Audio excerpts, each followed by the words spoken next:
Andrew grew up in central Minnesota on 40 acres of oak woods, so his descent into environmental science was unplanned but inevitable. The college brochures of people taking water samples was all it took. Andrew completed his Fish and Wildlife Ecology undergrad at Northland College in 2010 through an entry-level mark and recapture capstone focused on meadow voles. Post-undergraduate, he spent 4 years as a roving fish and wildlife research technician, capturing everything from pronghorn and mule deer to Caspian terns and American pelicans and macroinvertebrates to Chinook salmon. A study of common loons during the BP oil spill led him to the wonderful world of ecotoxicology. His environmental science master's at Towson University was based on generating individual and population level toxicity data with daphnids and limnea snails exposed to a fungicide, and then using an individual-based model predicting the population level observations from individual level data. He then did a postdoc developing a lizard lab and developing lizard field monitoring protocols. This is where the PFAS stuff really kicked in. Toxicity testing of various PFAS in the lizard lab led to his job at the Defense Centers for Public Health at Aberdeen Proving Ground, Aberdeen. Yep. Since 2020, Andrew has been a biologist in the Toxicology Directorate at DCPH Aberdeen, where he has been involved in and leading PFAS studies on Peromyscus and toads, firefighting foam product testing on moose and non-animal systems, and expanding the capacity for DoD's hazard assessment program to preemptively limit chemical hazards of product acquisition. His dissertation in ENST is driven by the need for ecological risk assessments and environmental remediations of DoD sites to move forward effectively in the face of potentially debilitating mixture complexity. Andrew's second language is R, and masked by all of these data gathering shenanigans is his big picture goal of helping folks translate data to inference through models.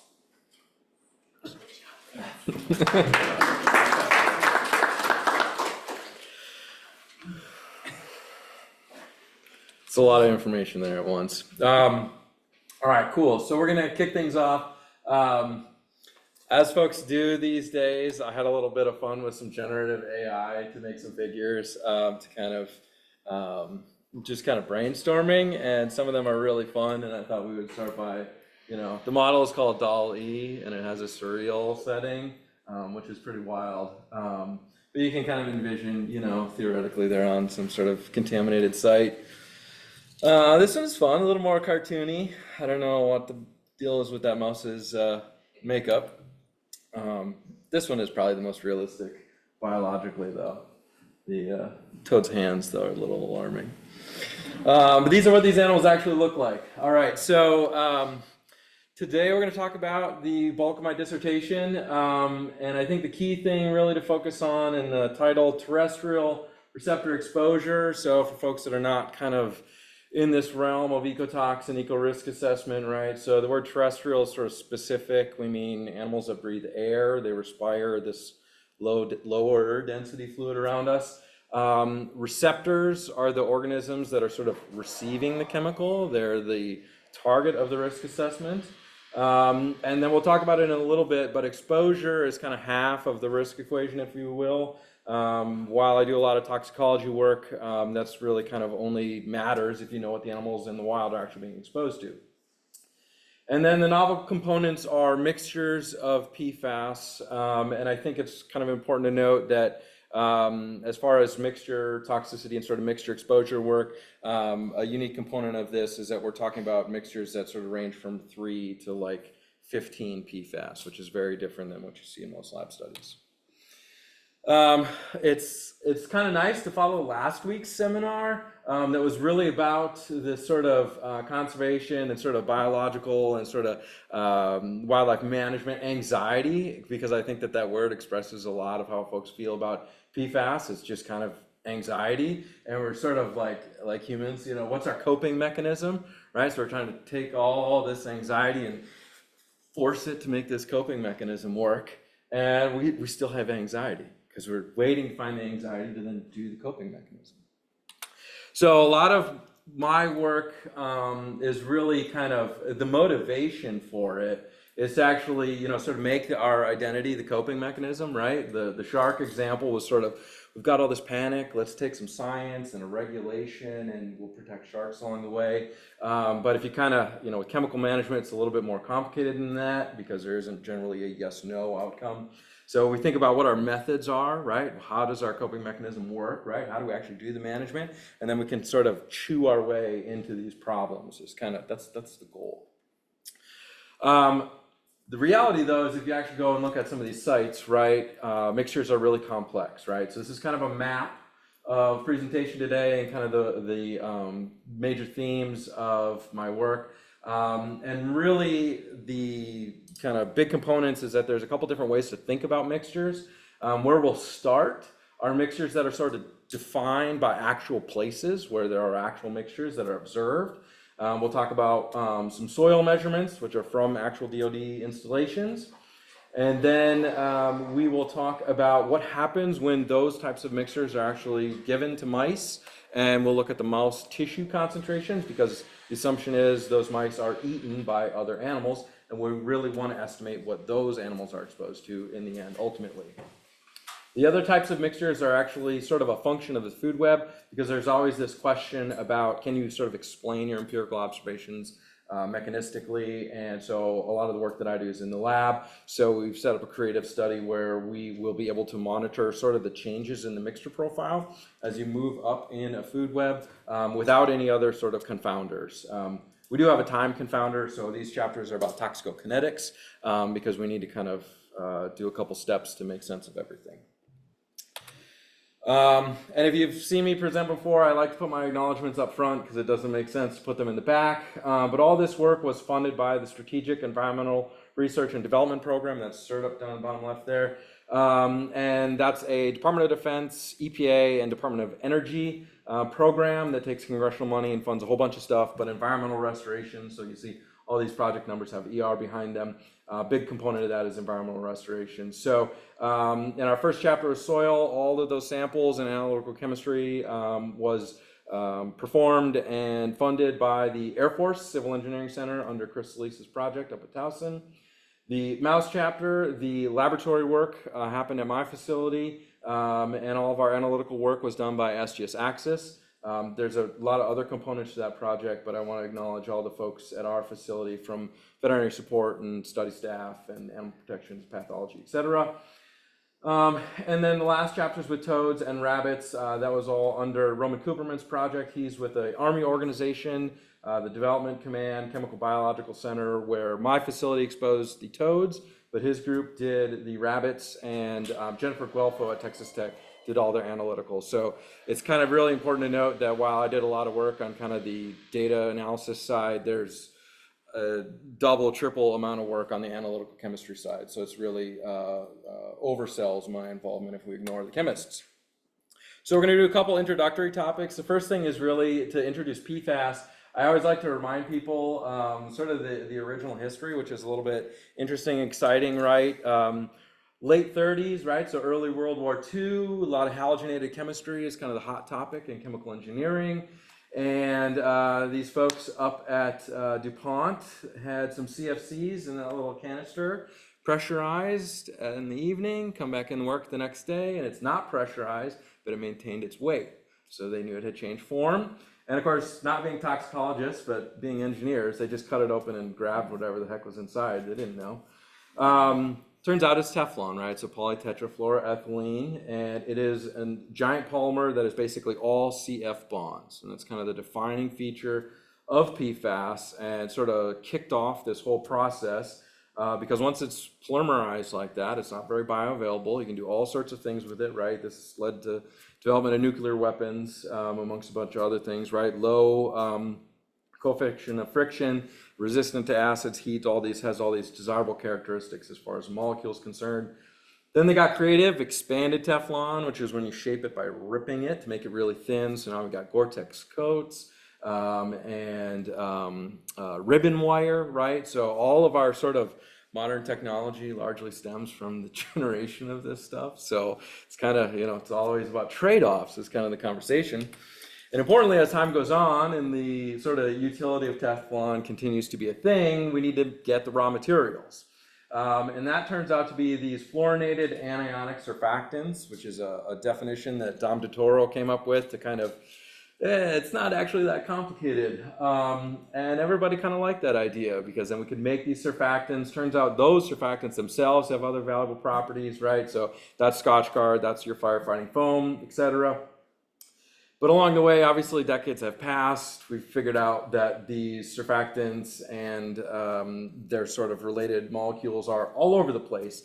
And one of the big challenges that has come up is our strategies to do predictions with halogenated persistent molecules just don't work for PFAS, because instead of a focus on lipophilicity, you really got to focus on water solubility, lipid philicity a little bit, but phospholipids, their protein binding, active transport by organisms. It's much more multivariate sort of system. So we've been generating a lot of data and trying to study it a lot. Obviously also, along the same time, the folks that make these things have had to change their raw ingredients, change chemistries to make other designs. So for those of you that are actually kind of into chemistry, this is a perfluorooctosulfonate. So this is PFAS. So it's perfluoro, so all the hydrogens have been replaced by fluorines.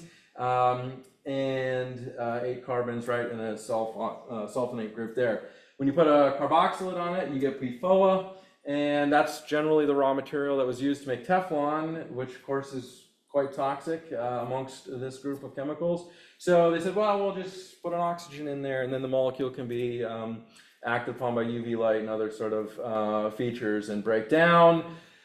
But then now we figured out that the entire world is full of trifluoroacetic acid, and we know nothing about that molecule. It's really water soluble. It's probably not that toxic, but now it's everywhere. And then this started making these assumptions. Well, if that's the definition of PFAS, then the molecule sort of breadth that you're concerned about just skyrockets wildly. And we get sort of unexpected side effects like that's Prozac. So from a chemical regulatory standpoint, managing Prozac like you would manage PFAS, it's a little bit challenging. So this is my point, let's use our methods, right? So we're going to use ecological risk assessment or risk assessment generally. And for those of you not all that familiar with it, we're not going to really talk about toxicity so much today. For the purposes of what you need to know now, what we're after is usually identifying a benchmark that is a concentration or a dose, above which we expect adverse types of effects to happen. Below, we think they are less likely or not to happen. And then the other part of the equation that you need is some sort of understanding of what the organisms of interest are actually exposed to. So oftentimes, like in a surplus Superfund type of assessment, you're actually going to go out and collect animals and take those samples. But obviously that has its own characteristics and sort of whether that's adverse or not. So oftentimes we try to use a model. But once you've got those kinds of estimates, you can start getting into actually what risk is, right? So this is a figure that I created from Chris Solis's 2018 PFAS aquatic risk assessment. The x-axis is our distribution of water concentrations of PFAS in this case. You can see it's nice log normally distributed, but these would be samples taken from a relatively large body of water that has fish in it, right? And then we take our fish toxicity benchmarks and kind of plunk them on there, and we look at the sort of probability mass that is above that level, and that ends up being the estimate of the risk for the fish that live in this body of water. Obviously, you can kind of invert that, and you could say, like, this is the sort of distribution of our estimate with some uncertainty of a toxicity value, and you could plunk an exposure estimate on top of it, or, of course, make it totally probabilistic with all sorts of uncertainty. The good thing about that fish example, though, is we don't really care about an individual fish. We care about the number of fish total that are in the pond, right? So this is a population, and this is sort of where we get into big complexities, which kind of motivates a lot of my work, that, toxicologically, we really try to drive to lower levels of biological organization, because a lawyer is generally at the end of your work, and so you got to have a lot of evidence for causality mechanisms. But what you're trying to talk about are populations, so that's where the modeling gets really exciting. And even if we were to talk about some of these trophic levels, we're actually talking about communities. I don't really, mice are cool, but animals that eat mice are really the animals that we're trying to sort of manage and protect. So this is where a food web model comes into play, right? And traditionally, the way this is done is these sort of arrows represent a transfer factor. So we're going to have a water concentration, we're going to have some sort of multiplicative transfer factor, and that's going to give us our prediction of what's in the fish. And then we have some sort of transfer factor for what gets eaten by, say, for instance, this osprey. So it's really challenging to generate those parameters, especially because obviously, as I'll talk about in a second, you have to build a food web in the lab, which is really hard to do. So oftentimes we go out in the field, and we're good scientists, so we represent our trophic positions with delta nitrogen stable isotopes, so it's nice and continuous. And we can regress a line, and we see these concentrations start to increase with higher trophic levels. We generally think that animals over here have sort of higher affinity, in essence, with the chemicals. But what ends up, the complexity is that the data are a lot noisier, right? This is fake data that I just made up to make a point. But the points are a lot larger because the animals migrate, they age out, they die, you sampled them in sort of a weird spot in their life, So what we try to do is pair that with work that happens in the lab. The problem is in the lab, we end up with these sort of jagged box plots, and we don't really get a good regression. But we can ask a lot of other more complicated questions, which is kind of where the mixture exercise comes into play. Because if we look at this one step and we get other PFAS in there, we can sort of generate this comparative exercise. So with that kind of introduction to the main pieces of information that we need, we're going to start working on the details here. So the soil exercise is driven by this main question that we've actually been working on this for a while. We did this in surface water, and we developed this figure on the left that's sort of our criteria mixture, or PFAS alone, like a singleton, that would be representative of this site. Preferably, it would come from the list of PFAS where we have the most samples, right? That's kind of the only way we can develop a metric for data quality. We would generally be interested in PFAS that contribute to the bulk of the sum concentration of a mixture profile. So the majority of the PFAS that are there. And then sort of, again, with this kind of overlay of risk assessment, right? Sites where the concentration is higher are sort of inherently more likely to be risky. So we're generally going to focus on sites or PFAS that come from areas where there's sort of either elevated concentration overall, or if we have a distribution of samples, we'll say pick the 95th percentile to represent that mixture. We would like more data, but we've got a data set that has like 100,000 data points, so we have too much. And part of the problems are they're taken across basically a decade, installations all over the United States, lots of different sites within those installations. Any given site could have soil, water, sediment, etc., different matrices. Different samples could be taken from each matrix. And then preferably within the analyte list for each of those individual samples, there were multiple PFAS that were attempted to be quantified. So you can imagine we're going to pay a lot of attention to that because it can change what we're thinking about. The first nice figure that comes out of this is the actual just raw number of samples, right? So we don't really have to, worry too much about the stratification here. Let's just look at what was actually attempted to sample. So you can see we got about 30 PFAS that were on the analyte lists. And generally, for about half of them, right, our priority isn't necessarily to do a risk assessment about them, but it's just to take more samples, right? We really can't do anything until we take some more samples. But on the other end, the PFAS that we're sort of, hey, if we see something, we're really confident that it's there, and we really feel like we've looked for it. Some interesting things happen, right? So PFAS, you'll notice most of the samples are above the reporting limit, meaning we're really confident that it's there. Whereas, for instance, PFBS, is that? Yeah, PFBS. Most of them are below the method detection limit. So we're relatively confident that it's not actually there with about the same sort of sampling effort on both of those. So the number of PFAS we're interested in is already sort of starting to winnow. But then the next question is, well, we've got maybe 7 to 15 PFAS that we know are really, if we see them, we're confident about them. How many actually contribute at a site-wise level to the bulk of the concentration, right? So this is kind of like a extinction curve where we've numbered the PFAS by their proportional contribution to the sum. And so you can see, obviously, we have some really complicated mixtures, 23 PFAS. But if you start looking at the median proportions, very quickly, by the third PFAS, we're over 90%. So the kind of harsh reality is the actual, while there's sort of, some low prevalence of high complexity mixtures. Most of the mixtures are actually not that complicated. So what are the PFAS that are in those mixtures? So we took each site, we labeled it by its top 3 PFAS, and counted the number of observations of those top 3.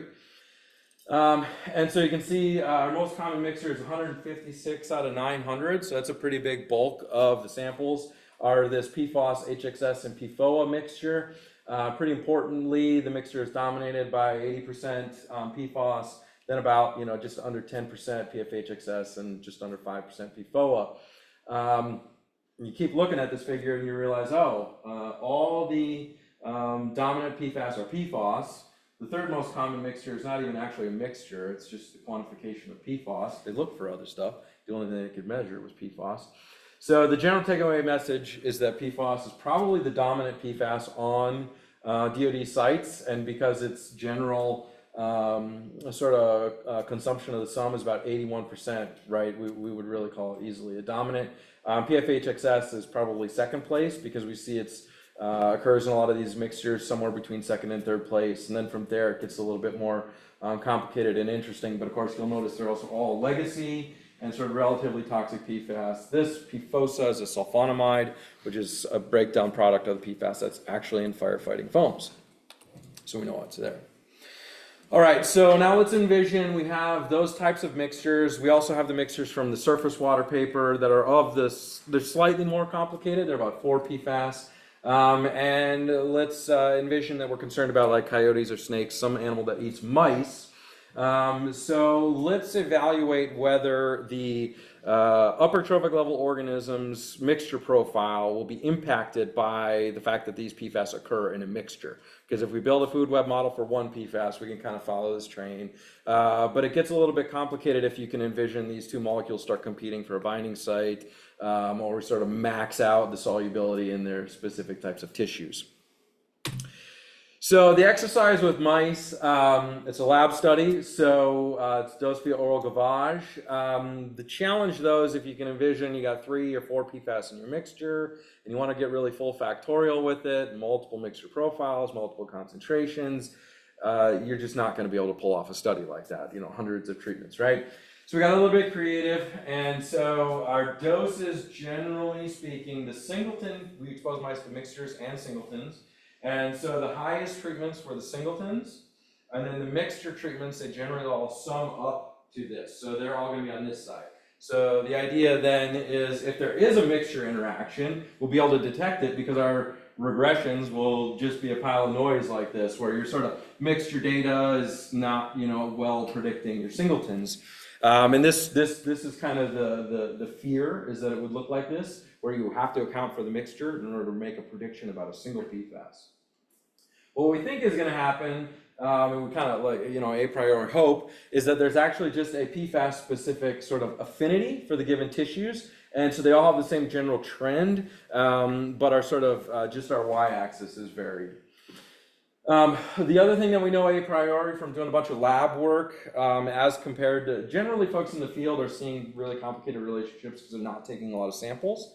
So folks in the labs know that the individual animals are really variable. So the kind of thought coming into it was that the individual variability would actually mask the trends. And so that was part of the exercise too. I'm not going to talk about that a whole lot today. For those of you that do R coding, you'll recognize these types of models, right? But our sort of full model, we've got our dose and sex fixed effects, and then in essence, we've got a PFAS specific sort of y-intercept and slope that kind of wiggles its way along that sort of main effect. But the model that we expected to actually work was this, where we actually just have a PFAS specific y-intercept and then just one main sort of trend parameter.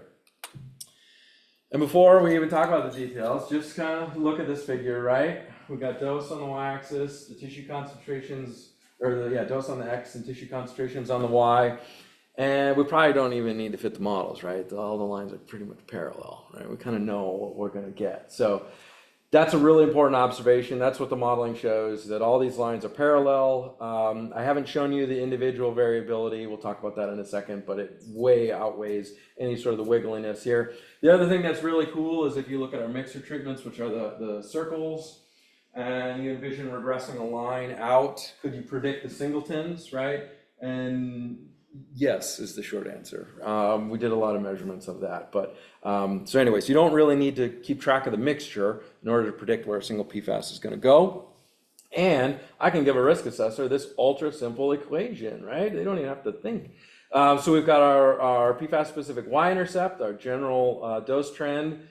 This is interesting. Males don't have as many excretion pathways as females, so their concentrations are a little higher. And we see that the individuals are really quite variable. These are, natural log units. So 2 standard deviations, we're talking sort of 6-fold difference. So if you see a trend out in the field, you're probably just seeing really noisy individuals. We did do a toxicity exercise. I'm generally going to skip over it today, but this is the same kind of exercise with the exposure stuff. I said relative affinity. Here we're talking about relative potency, where we can basically take single PFAS dose response. The y-axis here is their liver weight change as a function of being exposed. And when we express the toxicity of any one, like this is HXA, back to PFAS, we can bring all of those sorts of responses in a mixture, which would be like this treatment and then that one there, and these down there. And the cool thing is that the red line and the black dash line are parallel. So that's evidence that the sort of mixture and relative potency works.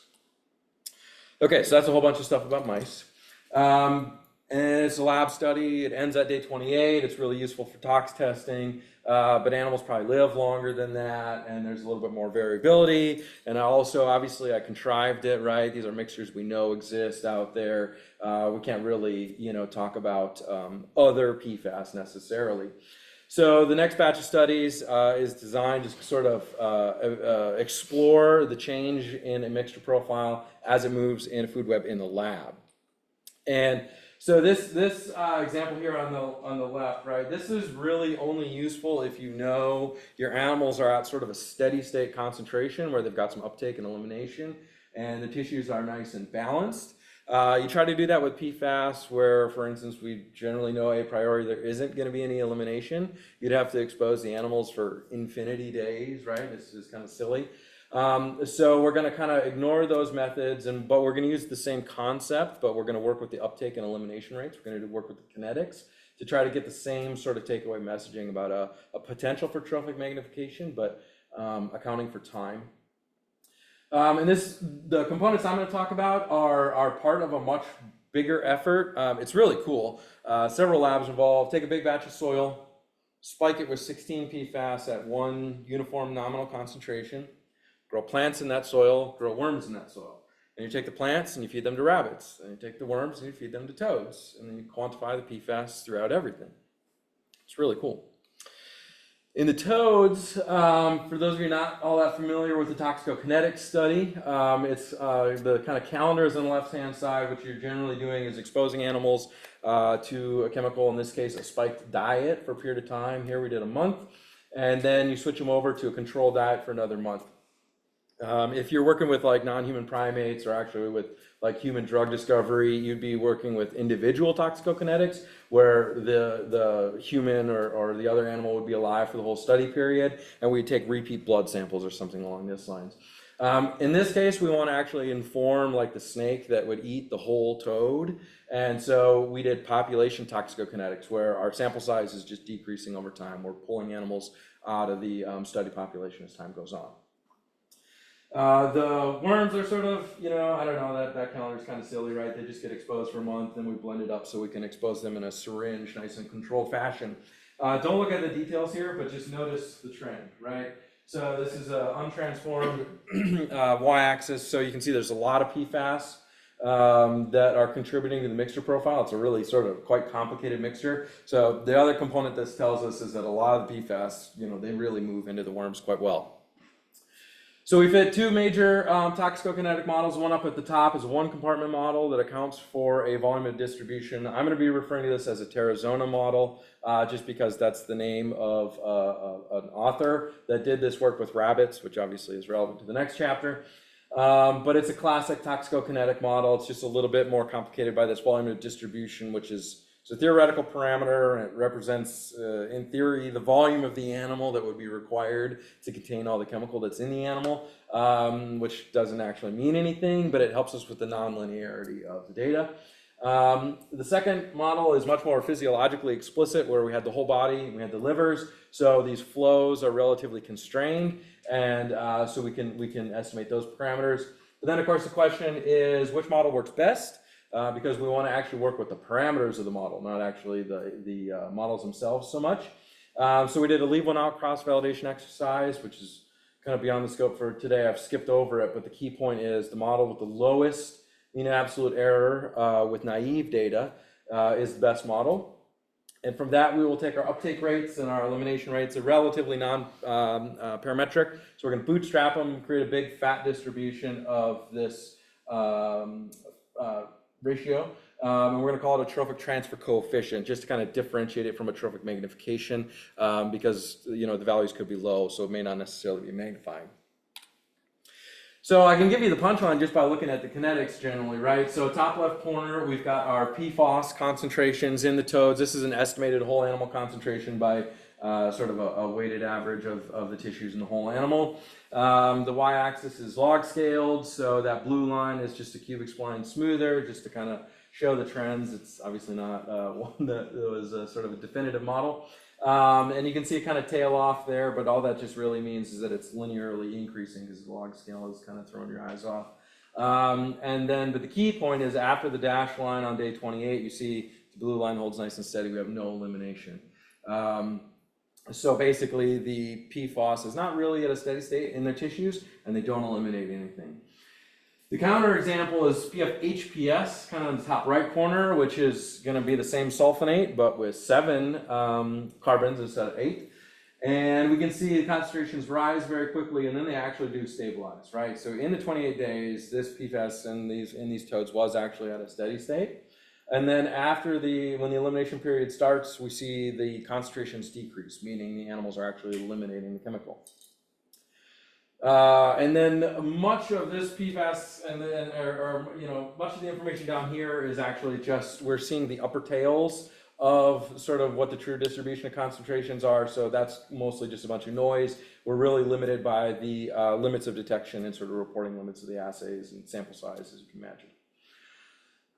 This table is our results of our model comparison exercise. And so the key point really, we don't have to get into details too much, but as we move from the relatively simple sort of one compartment model to our slightly more complex, not really in a parameter sense, but monitoring 2 compartments, we double our error on our predictions. So obviously we're going to pick that Terrazona model. The other cool component though is when you are looking at the data set minus each individual data point, you don't actually increase the error that much, which is kind of an indication that these models are probably capturing the underlying process, which is good. Okay, so let's look at these trophic transfer coefficients. So remember, this is the uptake rate divided by the elimination rate. For right now, just kind of keep your eyes on the center where the blue arrows, right? If you're really high, you got a high potential for magnification. As you go lower, you're less likely, and we kind of put you in that sort of almost trophic dilution stage. And the good counterexamples here, we see PFAS, right? I kind of pointed that out in the actual kinetics figure earlier. You can see it's most likely to magnify amongst these, whereas HPS, kind of the opposite, is likely to be a diluter. So you might ask yourself, well, why, Andrew, is this happening, right? So let's look at our uptake rates and our elimination rates, right? So it's a fraction, right? So the top right corner, we can see our uptake rates are sort of between 5 and 8%, right? This is a multiplicative uptake rate. And so there's a relatively narrow window. So most of the PFAS are actually moving into the animals at a sort of relatively consistent pace. But then the elimination is where things really get exciting. We see kind of 2 clusters and they're sort of spread, right? We're going from, say, maybe 1% all the way up to about 10%. And when we think about our examples of PFAS and HPS, we can see PFAS and HPS have, HPS has high elimination, PFAS has very low. So the statement would be basically that in toads, right, the modification of the mixture profile is driven by their elimination rates and not so much their uptake rates. All right, so let's do the same exercise, but with rabbits, right? So the rabbits, it's generally the same schedule. They just sampled at a little different time points this lab was convinced that the dynamics would be really fast, so they wanted to get into the very nonlinear portion. So they kind of lumped all their samples in the early components of things. But the other thing you'll notice is that the mixture is much less complicated. We only have a couple of PFAS that are really dominating the mixture in the plants. And so this is, broad brush, we would say movement of PFAS into plants is driven largely by their water solubility. So there aren't that many PFAS that have really strong water solubility that would really be like actively pulled in this case. So we're going to fit the Terrazona model because the Terrazona publication is in rabbits fed through their diet to fit this exact kind of model. So hey, cool. But same exercise, we're going to go for this fraction from the bootstrap parameters. And so if we, again, do our kind of data exploratory exercise, the top left corner with PFAS, you can see it's just going to be kind of a linear increase and no eliminations. You say, okay, Andrew spent a lot of money to find out rabbits and toads are similar. Okay, but let's look at HPS. All right, so we've got an uptake and then we have no elimination. Shoot, turns out rabbits and toads are different animals. Yeah. Well, we learned something, right? So also alarming, we see A2FTS doesn't have any elimination, right? So very quick off the bat, looking at these kinetics data there in the actual data, we know that things are going to be different, right? So our mixture profile and sort of what's driving things in toads and rabbits are going to be really quite different. We get in the weeds on this, right? We also see PFAS, probably likely to be a magnifier, but we see HPS and A2FTS, right? So they're really different in the rabbits than they are in the toads. And when we, again, look at our uptake rates, our elimination rates to try to explore this, right? So we see the uptake rates are quite variable, right? So the probably, right? So instead of like 5 to 8%, we're not talking about this sort of, 2 to maybe 12 or something along those lines, right? So our variability in uptake rates is basically, tripled. And our elimination rates are also really sort of widespread and clustered. So, and you can also see there's some interesting components to this, right? Like PFOS got a high elimination and a high uptake, so it's just kind of churning in and out. Whereas like PFHXS, low uptake but high elimination, right? The HPS example is low elimination and sort of medium uptake. So probably, again, what's driving the difference between the rabbits and the toads is likely to their uptake rate because we expected that to be relatively similar. Unless, of course, rabbits and toads are just different animals, which is, a good thing to know. All right, cool. So in summary, we described the mixtures in soil largely dominated by PFAS. And of course, these are AFFF sites. These are DoD specific sites. So there's some other components there about fluorotelomere sulfonates that are important. With mice that might be living on these sites that would be eaten by other animals, when we take a grab sample from those mice, we know that those concentrations are probably not influenced by the mixture overall. Which is beneficial, of course, because we're doing risk assessments for single chemicals while living in this world that's very mixed up. And then when we look at how do the food web transfers change the mixture profiles, right? So, kind of, I glossed over it, right? But, the difference between worms and plants is really large. And the difference between, and probably driven mostly by water solubility is kind of the difference there. But then between toads and rabbits, right, probably we're talking about the uptake rates being the main difference between these two organisms. And, there's some features of their biology there that, are probably at play. We need more data to really evaluate that. But that's kind of the takeaway messages. So with that, acknowledge critically SGS Access and Texas Tech. And actually kind of at the end there, there's some USGS that did some analytical work. All the 3 startup projects that funded all these exercises and everybody from my lab. There's probably actually some familiar faces to ENST, but everybody in my lab that did all this work. And with that, we'll take some questions.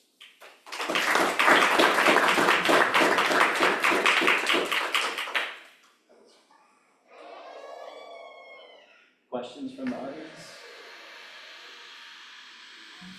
Yeah, I have a soil question. Sure. If that's cool. Yeah. So in terms of the soil structure and soil taxonomy of these defense sites, are they dredged soil or natural soil? And have you investigated how that texture or composition would impact the movement of water, of soil, how it would impact the movement of soil water in the sense that PFAS are largely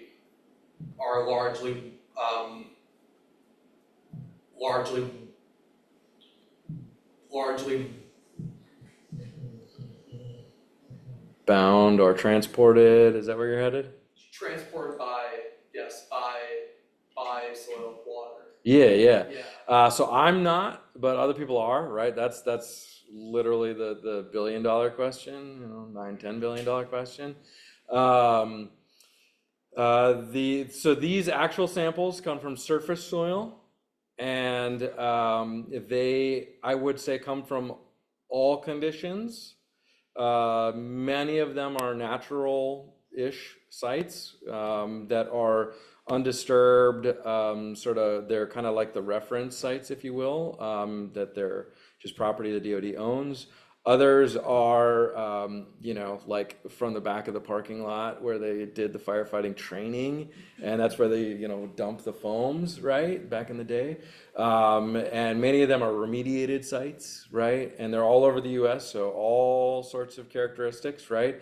It's a huge exercise right now that we're collecting a lot of data in like Pennsylvania and Michigan, but many facilities are in New Mexico, and Arizona. So that's a huge exercise. You'd have to actually talk to Dr. Duncan. She's actually worked in some labs that have done these kinds of exercises. I do know of one component of those. They're building really cool 3-dimensional models to look at the soil structure and all of its characteristics and sort of put in the plume here and watch how it flows. And because of PFAS and their sort of surfactant-like structure, their movement through really disturbed soils is going to be higher than if it's sort of, I guess, I don't know that much about soil, but I would say like low grain size, like smaller grains that are nice and like clays are really going to hold on to PFAS for electrochemistry, but also just there's not as much physical spaces and there's lots of edges. So they're going to hang there, right? Gravelly types of sites it's really just going to move because there's a lot of that sort of physical space for water particle movement.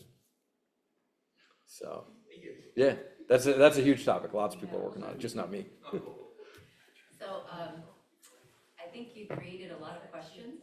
And as No problem. biologist, ecologist, I find the physiology of the toads versus rabbits fascinating, but also some I would probably expect with herpetofauna. And I wonder if you could speak to the predator component is kind of missing from this, thinking in the food web chain, and where you think the next step of this to either kind of differentiate exact mechanisms. I'm guessing there's some excretion, but also there's pieces of this food web that are really missing. So where would you want to go with this to start to answer some of these questions that you've created?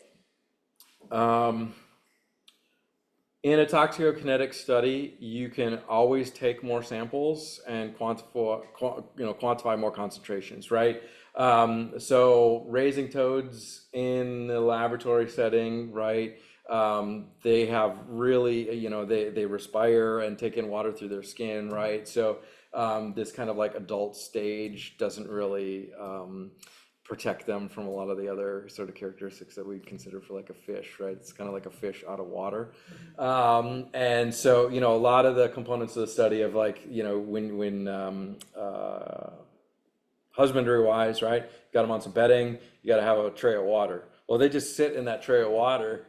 The PFAS are sort of moving in and out of their skin, right? That's a flow that's just totally lost in these kinds of exercises, right? So there's a lot of things like that. The other thing I think about the rabbits, right? So every night they eat their own feces, and when you have them in the lab, you have to let them do that. Otherwise, they won't have any of their other normal behaviors, right? So, for instance, their elimination rate of these PFAS could be very high, but when they're in their elimination period, they just keep exposing themselves, right? So without any of the fecal sample, you know what I mean, right? So just the components of the study alone, there's a lot of things that we could do to really fill in a lot of gaps, right? That are kind of in context to the different physiology and biology of these organisms. To the food web overall, you know, we have a couple of choices, right? Again, because kind of the major component of that exercise is that we did it in the lab. So the changes in profile are not a function of the time that the animal was on the site, the age of the animal, you know, all these other characteristics that are real, but do kind of water things down, right? So once you bring things into the lab, you can't work with animals that are endangered, for instance, that are part of the Endangered Species Act that would drive a risk assessment, right? So now you're talking about what animal can you get in the lab that's gonna, for instance, like eat a rabbit or eat a toad, right? So we're kind of in like snake territory is what folks have been kind of thinking about, but that is like a whole another exercise. There are folks that have like mink and ferret type colonies. We tried to do that. That exercise was not funded, but we were gonna take the ferret diet and spike it in ratios that we observed in the rabbits and the toads and feed that to the ferrets. And that would give us a mustelid predator, you know, and those are really high trophic level organisms that are targets of risk assessment for other reasons. We just can take we can get a lab animal. You know, the other component of this that we've thought about is actually to go out to sites, right, and actually just collect samples, right? Because one of the big observations, you know, this work has really shown that there's a lot of additivity going on, and a lot of the sort of tracking of individual PFAS is sufficient, but also some of these PFAS are just really good at getting into animals and sticking there, right? That the centroid of that multivariate model is PFAS that just, it goes in there and it sticks there, right? It's got enough water solubility, protein affinity, these you know, organic anion transporters that really hold it in, and things along those lines, right? So going out in the field and focusing on a smaller number of PFAS and just kind of putting our blinders on to all the other complexities and concerns about the chemicals and focusing on the animals, right? So that's an exercise that we've explored. It's hard to get funding to collect those kinds of animals, right? So our approach has been to go to the small mammal people, and they didn't get funded either. So anyway, so we're actively working on that. We have some pretty good ideas, but they really are trapped between the classic exercise of, do you want to do this work in the lab and all the constraints that come with that, or do you want to go out in the field and work on it, right? But yeah, higher trophic level animals that eat these guys would be really cool, but it would also be important to get more into the details of their mechanics, right? I had kind of a related question actually along those lines, and so I mean, some of what you've done is maybe eliminate some possibilities, and so I look at those parallel lines where you have like reviewed lots of, or you know, the different organs and things like that, and serum basically showed kind of a similar results, right? And so I mean, I guess I wonder, like, this idea of like, is the next step to go to sites and where you're not having to necessarily take whole animals, but blood samples? What are your thoughts on like? Yeah, so let's see. You guys know this exercise. Yeah, so the short answer is yes, right? The longer answer is it's complicated. Depending on the organism that you're talking about, capturing the animal is the adverse event. So you're not allowed to, right? Right, things like that. There's also some components going on within the whole process of doing these type of remediations where like the remediation is also the adverse event. And so they're just not going to do it anyways, which is kind of like a major confounder on this kind of process of taking this work into the field. The other component is, right, when you think toxicokinetics, right, and you get really physiologically based with it, right, the serum is a compartment that houses all the other compartments, right, and it's kind of just the transport vehicle, right? So its concentrations are not necessarily one-to-one representative of, for instance, the concentration at the target tissue where the toxicity is happening, like the liver effects that we see, right? The other challenge though is if we get into this data, there's no strong relationship between liver concentrations and liver toxicity. The best relationship is between the whole body and the, you know what I mean? So it's really challenging. The other component about this, and this is where the multivariate exercise comes into play, right? So these are grab samples, things work out really nice and beautiful. It's kind of a simple multivariate model, but our, the components mechanistically, like physicochemically, that move PFAS into serum, because you'll notice the blue one here is PFHXS, right? The gray is PFAS, right? So they're both sulfonates, one's just a little bit longer than the other. So sort of categorically, we would think they would be similar, right? One is just a little bit less water soluble. Serum, of course, is mostly water, so the more water solubility one goes in there. But we see, and of course, the thing about these doses is the PFAS concentration was always higher in those doses. Over here, right? They're all rightward shifted. And so they sort of, their dominance is flip-flopped in the serum, but in all the other tissues, PFAS is the highest. So if you've got a grab sample, it can be really easy to figure it out. And we've actually got some pretty good mechanistic explanations about like protein binding, and we're going into the fugacity realm now on chemical activity. And that's really where this work is headed, to try to do that. The problem becomes when it doesn't work very well, or it's not tied to where the toxicity is happening, or for instance, an animal is a small component blood, and they've got huge protein-rich tissues, and all the PFAS are in these tissues, and you're a kestrel and you eat the brain, right? You know. So, but anyways, yeah. What we're working on is to try to draw blood from animals. That has to be where it goes. The tie back to where toxicity happens is the challenge, right? So Can I ask a quick question that I promise he will only give a 1-minute answer to? I don't know if that's possible. Go ahead. You just mentioned kestrel. Yeah. That was on the agenda and hasn't happened, but is a kestrel study part of an answer to this? And we've got lots of bald eagle blood around, so. But yeah, let's talk after class. Yeah. So we have executed a kestrel study where we actually took this mixture profile from the whole body of PFAS, PFOA, HXS, and HXA. So we took these concentrations. Obviously, HXA doesn't really move into the animals, but we spiked mice and we fed those mice to kestrels. Did that for a whole reproductive sort of window. We saw actually a whole bunch of basically eggs didn't hatch because they were never fertilized. So right now what we're exploring is that the toxicity is probably in the adults, not actually in the eggs, which is a really unique observation compared to all the quail data that exists. But yeah, there's a lot of work happening with kestrels, and main component, while it was a toxicity test, it was also an exposure test. So we have lots of serum concentrations now. We have egg concentrations, and we're gonna get tissue concentrations. So yeah, we should talk about eagle blood because Natalie's also getting osprey blood, and there's a lot of avian work on the horizon. But yeah, this work is all in support of that kestrel study, really also. We do have a class after this semester. Yeah, I know. Give Andrew. Thank you.